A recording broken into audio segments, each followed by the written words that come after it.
بسم الله الرحمن الرحيم ياسين والقرآن الحكيم إنك لمن المرسلين على صراط مستقيم تنزيل العزيز الرحيم لتنذر قوما ما أنذر آباؤهم فهم غافلون لقد حق القول على أكثرهم فهم لا يؤمنون إنا جعلنا في أعناقهم أغلالا فهي إلى الأذقان فهم مقمحون وجعلنا من بين أيديهم سدا ومن خلفهم سدا فأغشيناهم فهم لا يبصرون وسواء عليهم أأنذرتهم أم لم تنذرهم لا يؤمنون إنما تنذر من اتبع الذكر وخشي الرحمن بالغيب فبشره بمغفرة وأجر كريم إنا نحن نحيي الموتى ونكتب ما قدموا وآثارهم وكل شيء أحصيناه في إمام مبين واضرب لهم مثلا أصحاب القرية إذ جاءها المرسلون إذ أرسلنا إليهم 2 فكذبوهما فعززنا بثالث فقالوا إنا إليكم مرسلون قالوا ما أنتم إلا بشر مثلنا وما أنزل الرحمن من شيء إن أنتم إلا تكذبون قالوا ربنا يعلم إنا إليكم لمرسلون وما علينا إلا البلاغ المبين قالوا إنا تطيرنا بكم لئن لم تنتهوا لنرجمنكم وليمسنكم منا عذاب أليم قالوا طائركم معكم أئن ذكرتم بل أنتم قوم مسرفون وجاء من أقصى المدينة رجل يسعى قال يا قوم اتبعوا المرسلين اتبعوا من لا يسألكم أجرا وهم مهتدون وما لي لا أعبد الذي فطرني وإليه ترجعون أأتخذ من دونه آلهة إن يردني الرحمن بضر لا تغن عني شفاعتهم شيئا ولا ينقذون إني إذا لفي ضلال مبين إني آمنت بربكم فاسمعون قيل ادخل الجنة قال يا ليت قومي يعلمون بما غفر لي ربي وجعلني من المكرمين وما أنزلنا على قومه من بعده من جود من السماء وما كنا منزلين إن كانت إلا صيحة واحدة فإذا هم خامدون يا حسرة على العباد ما يأتيهم من رسول إلا كانوا به يستهزئون ألم يروا كم أهلكنا قبلهم من القرون أنهم إليهم لا يرجعون وإن كل لما جميع لدينا محضرون وآية لهم الأرض الميتة وحييناها وأخرجنا منها حبا فمنه يأكلون وجعلنا فيها جنات من نخيل وأعناب وفجرنا فيها من العيون ليأكلوا من ثمره وما عملته أيديهم أفلا يشكرون سبحان الذي خلق الأزواج كلها مما تنبت الأرض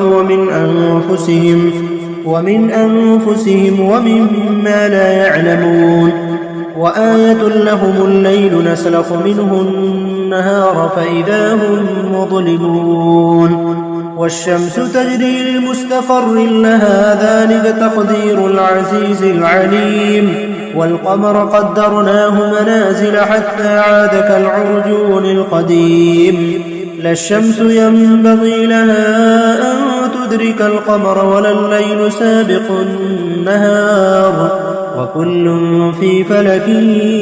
يسبحون وآية لهم أنا حملنا ذريتهم في الفلك المشحون وخلقنا لهم من مثله ما يركبون وإن نشأ نغرقهم فلا صريخ لهم ولا هم ينقذون إلا رحمة منا ومتاعا إلى حين وإذا قيل لهم اتقوا ما بين أيديكم وما خلفكم لعلكم ترحمون وما تأتيهم من آية من آيات ربهم إلا كانوا عنها معرضين وإذا قيل لهم أنفقوا مما رزقكم الله قال الذين كفروا للذين آمنوا أنطعم من لو يشاء الله وطعمه إن أنتم إلا في ضلال مبين ويقولون متى هذا الوعد إن كنتم صادقين ما ينظرون إلا صيحة واحدة وتأخذهم وهم يخصمون فلا يستطيعون توصية ولا إلى أهلهم يرجعون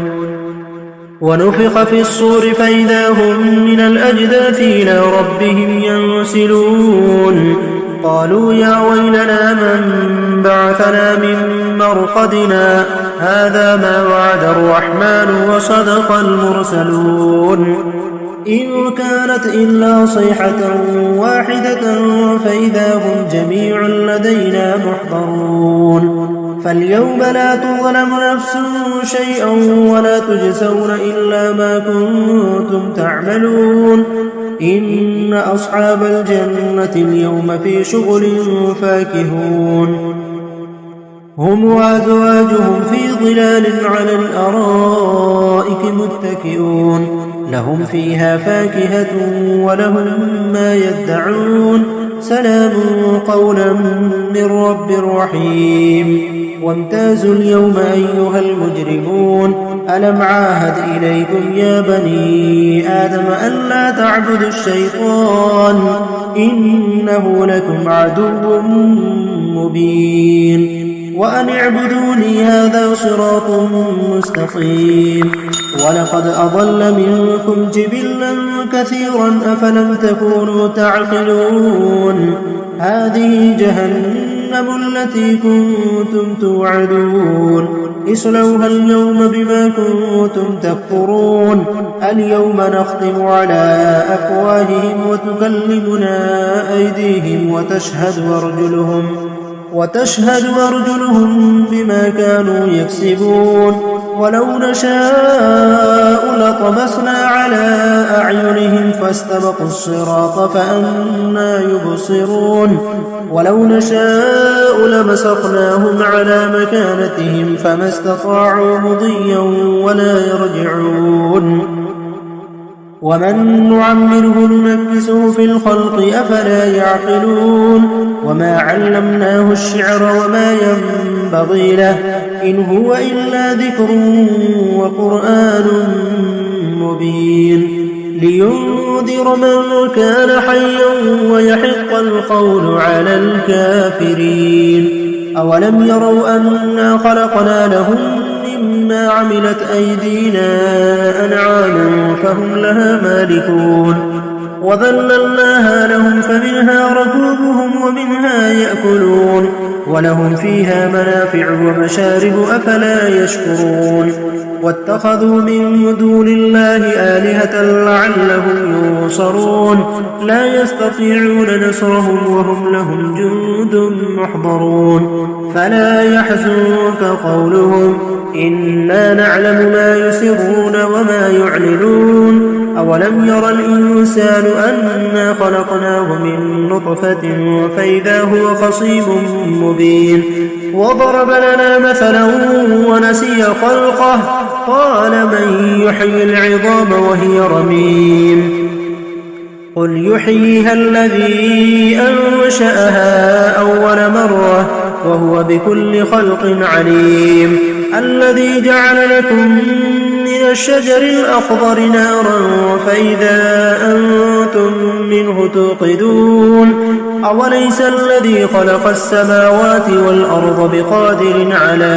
أن يخلق مثلهم بلى وهو الخلاق العليم إنما أمره إذا أراد شيئا أن يقول له كن فيكون فسبحان الذي بيده ملكوت كل شيء وإليه ترجعون بسم الله الرحمن الرحيم الرحمن علم القرآن خلق الإنسان علمه البيان الشمس والقمر بحسبان والنجم والشجر يسجدان والسماء رفعها ووضع الميزان ألا تطغوا في الميزان وأقيموا الوزن بالقسط ولا تخسروا الميزان والأرض وضعها للأنام فيها فاكهة والنخل ذات الأكمام والحب ذو العصف والريحان فبأي آلاء ربكما تكذبان خلق الإنسان من صلصال كالفخار وخلق الجان من مارج من نار فبأي آلاء ربكما تكذبان رب المشرقين ورب المغربين فبأي آلاء ربكما تكذبان مرج البحرين يلتقيان بينهما برزخ لا يبغيان فبأي آلاء ربكما تكذبان يخرج منهما اللؤلؤ والمرجان فبأي آلاء ربكما تكذبان وله الجوار المنشآت في البحر كالأعلام فبأي آلاء ربكما تكذبان كل من عليها فان ويبقى وجه ربك ذو الجلال والإكرام فبأي آلاء ربكما تكذبان يسأله من في السماوات والأرض كل يوم هو في شأن فبأي آلاء ربكما تكذبان سنفرغ لكم أيها الثقلان فبأي آلاء ربكما تكذبان يا معشر الجن والإنس إن استطعتم أن تنفذوا من أقطار السماوات والأرض فانفذوا لا تنفذون إلا بسلطان فبأي آلاء ربكما تكذبان يرسل عليكما شواظ من نار ونحاس فلا تنتصران فبأي آلاء ربكما تكذبان فإذا انشقت السماء فكانت وردة كالدهان فبأي آلاء ربكما تكذبان فيومئذ لا يسأل عن ذنبه إنس ولا جان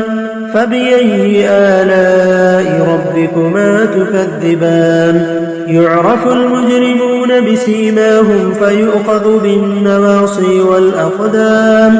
فبأي آلاء ربكما تكذبان هذه جهنم التي يكذب بها المجرمون يطوفون بينها وبين حميم آن فبأي آلاء ربكما تكذبان ولمن خاف مقام ربه جنتان فبأي آلاء ربكما تكذبان ذواتا أفنان فبأي آلاء ربكما تكذبان فيهما عينان تجريان فبأي آلاء ربكما تكذبان فيهما من كل فاكهة زوجان فبأي آلاء ربكما تكذبان متكئين على فرش بطائنها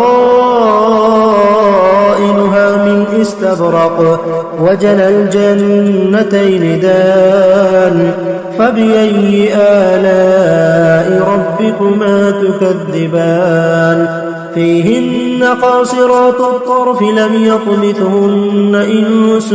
قبلهم ولا جان فبأي آلاء ربكما تكذبان كأنهن الياقوت والمرجان فبأي آلاء ربكما تكذبان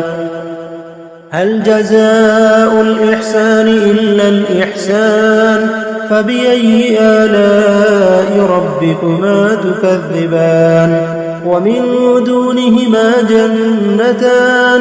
فبأي آلاء ربكما تكذبان مدهامتان فبأي آلاء ربكما تكذبان فيهما عينان نضاختان فبأي آلاء ربكما تكذبان فيهما فاكهة ونخل ورمان فبأي آلاء ربكما تكذبان فيهن خيرات حسان فبأي آلاء ربكما تكذبان حور مقصورات في الخيام فبأي آلاء ربكما تكذبان لم يطمثهن إنس قبلهم ولا جان فبأي آلاء ربكما تكذبان متكئين على رفرف خضر وعبقري حسان فبأي آلاء ربكما تكذبان تبارك اسم ربك ذي الجلال والإكرام بسم الله الرحمن الرحيم إذا وقعت الواقعة ليس لوقعتها كاذبة خافضة رافعة إذا رجت الأرض رجا وبست الجبال بسا فكانت هباء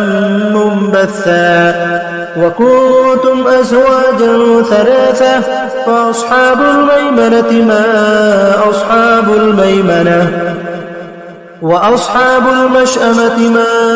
أصحاب المشأمة والسابقون السابقون أولئك المقربون في جنات النعيم ثلة من الأولين وقليل من الآخرين على سرر موضونة متكئين عليها متقابلين يطوف عليهم ولدان مخلدون بأكواب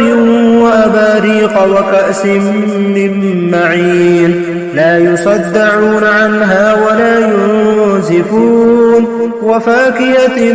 مما يتخيرون ولحم طير مما يشتهون وحور عين كأمثال اللؤلؤ المكنون جزاء بما كانوا يعملون لا يسمعون فيها لغوا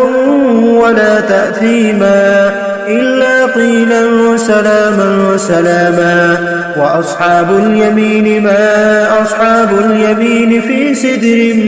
مخضود وطلح منضود وظل ممدود وماء مسكوب وفاكهة كثيرة لا مقطوعة ولا ممنوعة وفرش مرفوعة إنا أنشأناهن إنشاء فجعلناهن أبكارا عربا أترابا لأصحاب اليمين ثلة من الأولين وثلة من الآخرين وأصحاب الشمال ما أصحاب الشمال في سموم وحميم وظل من يحموم لا بارد ولا كريم إنهم كانوا قبل ذلك مترفين وكانوا يصرون على الحنث العظيم وكانوا يقولون أئذا متنا وكنا ترابا وعظاما أئنا لمبعوثون أو آباؤنا الأولون قل إن الأولين والآخرين لمجموعون إلى ميقات يوم معلوم ثم إنكم أيها الضالون المكذبون لآكلون من شجر من زقوم فمالئون منها البطون فشاربون عليه من الحميم فشاربون شرب الهيم هذا نزلهم يوم الدين نحن خلقناكم فلولا تصدقون أفرأيتم ما تمنون أأنتم تخلقونه أم نحن الخالقون نحن قدرنا بينكم الموت وما نحن بمسبوقين على أن نبدل أمثالكم وننشئكم فيما لا تعلمون ولقد علمتم النشأة الأولى فلولا تذكرون أفرأيتم ما تحرثون أأنتم تزرعونه أم نحن الزارعون لو نشاء لجعلناه حطاما فظلتم تفكهون إنا لمغرمون بل نحن محرومون أفرأيتم الماء الذي تشربون أأنتم أنزلتموه من المزن أم نحن المنزلون لو نشاء جعلناه أجاجا فلولا تشكرون أفرأيتم النار التي تورون أأنتم أنشأتم شجرتها أم نحن المنشئون نحن جعلناها تذكرة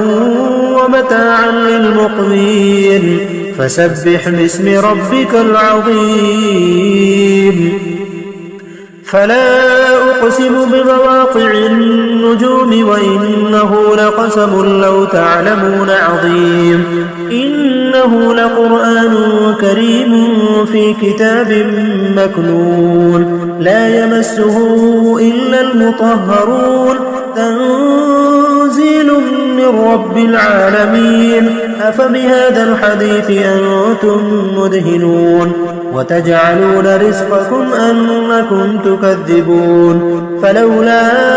إذا بلغت الحلقوم وأنتم حينئذ تنظرون ونحن أقرب إليه منكم ولكن لا تبصرون فلولا إن كنتم غير مدينين ترجعونها إن كنتم صادقين. فأما إن كان من المقربين فروح وريحان وجنة نعيم. وأما إن كان من أصحاب اليمين فسلام لك من أصحاب اليمين. وأما إن كان من المكذبين الضالين فنزل من حميم وتصلية جحيم. إن هذا لهو حق اليقين. فسبح باسم ربك العظيم. بسم الله الرحمن الرحيم. تبارك الذي بيده الملك وهو على كل شيء قدير. الذي خلق الموت والحياة ليبلوكم أيكم أحسن عملا وهو العزيز الغفور. الذي خلق 7 سماوات طباقا ما ترى في خلق الرحمن من تفاوت فارجع البصر هل ترى من فطور. ثم ارجع البصر كرتين ينقلب إليك البصر خاسئا وهو حسير. ولقد زينا السماء الدنيا بمصابيح وجعلناها رجوما للشياطين وأعتدنا لهم عذاب السعير. وللذين كفروا بربهم عذاب جهنم وبئس المصير. إذا ألقوا فيها سمعوا لها شهيقا وهي تفور تكاد تميز من الغيظ. كلما ألقي فيها فوج سألهم خزنتها ألم يأتكم نذير قالوا بلى قد جاءنا نذير فكذبنا وقلنا ما نزل الله من شيء إن أنتم إلا في ضلال كبير. وقالوا لو كنا نسمع أو نعقل ما كنا في أصحاب السعير. فاعترفوا بذنبهم فسحقا لأصحاب السعير. إن الذين يخشون ربهم بالغيب لهم مغفرة وأجر كبير. وأسروا قولكم أو اجهروا به إنه عليم بذات الصدور. ألا يعلم من خلق وهو اللطيف الخبير. هو الذي جعل لكم الأرض ذلولا فامشوا في مناكبها وكلوا من رزقه وإليه النشور. أأمنتم من في السماء أن يخسف بكم الأرض فإذا هي تمور أم أمنتم من في السماء أن يرسل عليكم حاصبا فستعلمون كيف نذير. ولقد كذب الذين من قبلهم فكيف كان نكير. أولم يروا إلى الطير فوقهم صافات ويقبضن ما يمسكهن إلا الرحمن إنه بكل شيء بصير. أمن هذا الذي هو جود لكم ينصركم من دون الرحمن إن الكافرون إلا في غرور. أمن هذا الذي يرزقكم إن أمسك رزقه بل لجوا في عتو ونفور. أفمن يمشي مكبا على وجهه أهدى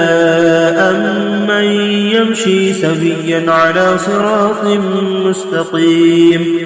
قل هو الذي أنشأكم وجعل لكم السمع والأبصار والأفئدة قليلا ما تشكرون. قل هو الذي ذرأكم في الأرض وإليه تحشرون. ويقولون متى هذا الوعد إن كنتم صادقين. قل إنما العلم عند الله وإنما أنا نذير مبين. فلما رأوه رأوه زلفة وسيئت وجوه الذين كفروا وقيل هذا الذي كنتم به تدعون قل أرأيتم إن أهلكني الله ومن معي أو رحمنا فمن يجير الكافرين من عذاب أليم قل هو الرحمن آمنا به وعليه توكلنا فستعلمون من هو في ضلال مبين قل أرأيتم إن أصبح ماؤكم غورا فمن يأتيكم بماء معين